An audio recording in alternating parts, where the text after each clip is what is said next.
সকাল আমার মিষ্টি বন্ধুরা, কেমন আছো তোমরা? আশা করি ভালো আছো। চলে এলাম আমার পরবর্তী ভিডিও নিয়ে। আজকের ভিডিওটা আমার গ্রামের কিছু দৃশ্য, প্রকৃতির দৃশ্য তোমাদের সাথে শেয়ার করব। অনেক দিন পর আবারও গ্রামের সেই আঁকাবাঁকা পথ বেয়ে হাঁটলাম। তো এই পথ দিয়ে হাঁটার জন্য নিজের জুতো জোড়া দুটি আগেই বাড়িতে রেখে এসেছি, কারণ এই পথ দিয়ে হাঁটতে গেলে নিজের জুতো পরে হাঁটলে কিন্তু একটু সমস্যার মধ্যে পড়বেন, কারণ এই পথ বৃষ্টির কারণে খুবই পিচ্ছিল হয়ে যায়।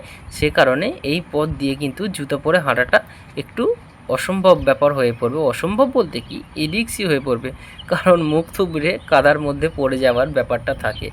তো আকাশ মোটামুটি ক্লিয়ার হলেও কিছুটা হলেও হালকা কালো মেঘের আভাস দেখা গেছে, যে কারণে হয়তো কিছুক্ষণ বাদ বৃষ্টি হলেও হতে পারে। গ্রাম বাংলা সত্যি এক অপরূপ সৌন্দর্য, যেটা আমরা এখনও মিস করি। গ্রামের এই আঁকাবাঁকা পথ দিয়ে হাঁটতে হাঁটতে হঠাৎই চোখে পড়ল কত বড় একটি সাপ, যে সাপটি রাস্তার এক প্রান্ত থেকে অন্য প্রান্তের বড় ঝোপের মধ্যে বা বনের মধ্যে চলে যাচ্ছে। তো সেটিকেই আমি ক্যামেরা বন্দি বা ক্যাপচার করার জন্য খুবই আস্তে আস্তে, সাবধানতা বজায় রেখে খুবই আস্তে আস্তে তার কাছে যাওয়ার চেষ্টা করি, যে সাপটিকে গ্রামীণ ভাষায় ঢ্যামনা সাপও বলে থাকে। তো এই সাপটি প্রায় 5 থেকে 5.5 ফুটেরও বেশি হাইট হয়ে থাকে, এবং এই সাপটি কিন্তু খুবই দ্রুত এক স্থান থেকে অন্য স্থানে চলে যেতে পারে, মুহূর্তের মধ্যে এক স্থান থেকে অন্য স্থানে চলে যেতে পারে। আমি ক্যামেরাটি আরও কাছে নিয়ে যাওয়ার চেষ্টা করি, যাতে পুরোপুরিভাবে সাপটিকে নিজের ক্যামেরা বন্দি করতে পারি, বা খুবই স্পষ্টভাবে যাতে তোমরা দেখতে পারো। সাপটি যেহেতু বুঝতে পারিনি, সেই কারণে চুপচাপ একই স্থানে ছিল। যেহেতু নিজের জুতো জোড়া দুটি আগেই বাড়িতে খুলে রেখে এসেছি, তো সে কারণে সাপটি বুঝতে পারেনি। যখনই বুঝতে পারে তার পাশে কেউ আছে, তখনই সাপটি সোজা বনের আরও গভীরে চলে যায়।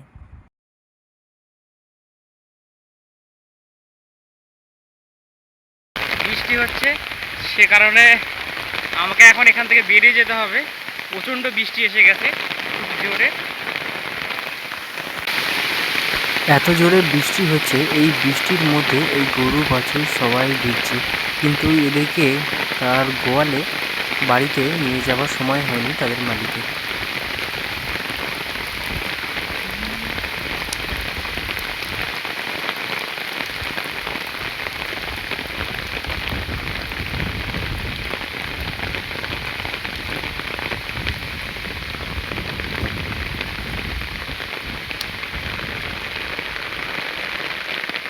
গরুটিকে আমি একটি বাঁশ পাতা নিয়ে দেওয়াতে ঠিক তার সামনে নিয়ে যায়, সে তক্ষুনি সেই বাঁশ পাতাটাকে খেয়ে নেয়।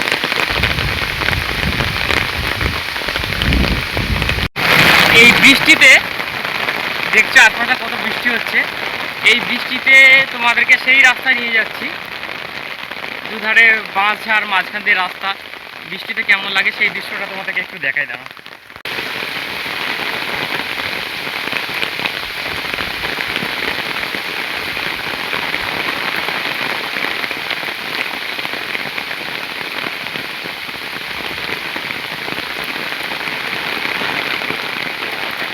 প্রচণ্ড বৃষ্টি হচ্ছে।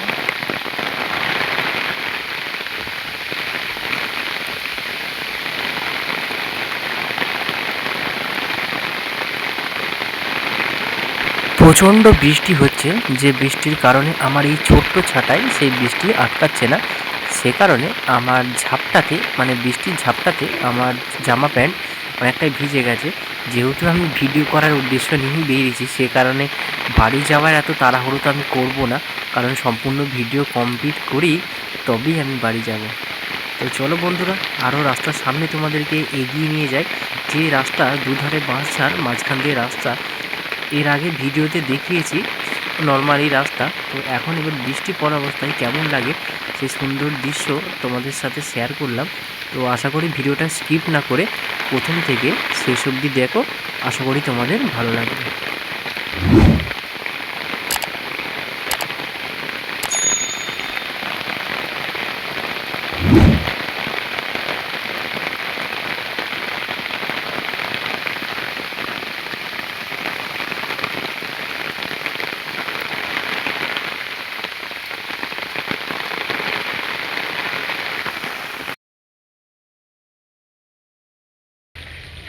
এখন আকাশ একদমই শান্ত, এখন আর বৃষ্টি হয়নি।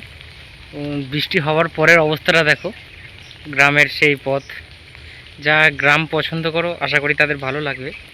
এই দেখো চারদিকে এই যে রাস্তাটা দেখতে পাচ্ছ, এই যে রাস্তাটা বরাবর চলে যাচ্ছে, এটা এটা প্রায় 1 কিলোমিটার রাস্তা এরকমই থাকবে। মানে এই রাস্তা দিয়ে দু সাইডে বাঁশঝাড়, বেশ ফটোশ্যুট হবে, ভালো রকমই হবে। মানে যারা করে ফটোশ্যুট তারা অবশ্যই ভালো রকম করতে হবে। এখন বৃষ্টি নেই, বৃষ্টি থেমে গেছে।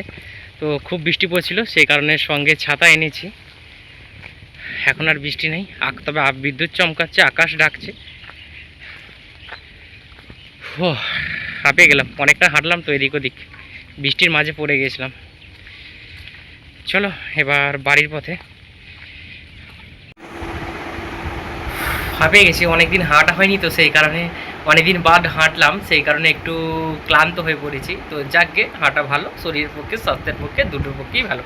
তো যদি ভিডিও ভালো লাগে তো অবশ্যই লাইক করো, কেমন হয়েছে ভিডিওটা সেটা কমেন্ট বক্সে জানিও। যারা নতুন তারা আমার চ্যানেলটাকে অবশ্যই সাবস্ক্রাইব করে আমার পাশে থেকো। এইভাবে আমি টুকিটাকি ভিডিও দিয়ে থাকি, আশা করি তোমাদের ভালো লাগানোর চেষ্টা করি, যাতে তোমাদের এমনভাবে ভিডিও করার চেষ্টা করি যাতে তোমাদের ভালো লাগে। তো সেই চেষ্টাটাই করে যাব। আশা করি তোমরা অনেক অনেক ভালোবাসা দেবে, তোমাদের ভালোবাসা দিয়ে আমাকে আরও সামনে এগিয়ে নিয়ে যেতে সাহায্য করবে। তো আজকের মতো এইটুকুই, আবার আসছি অন্য কোনো ভিডিও নিয়ে। ভালো থেকো বন্ধুরা, সুস্থ থেকো।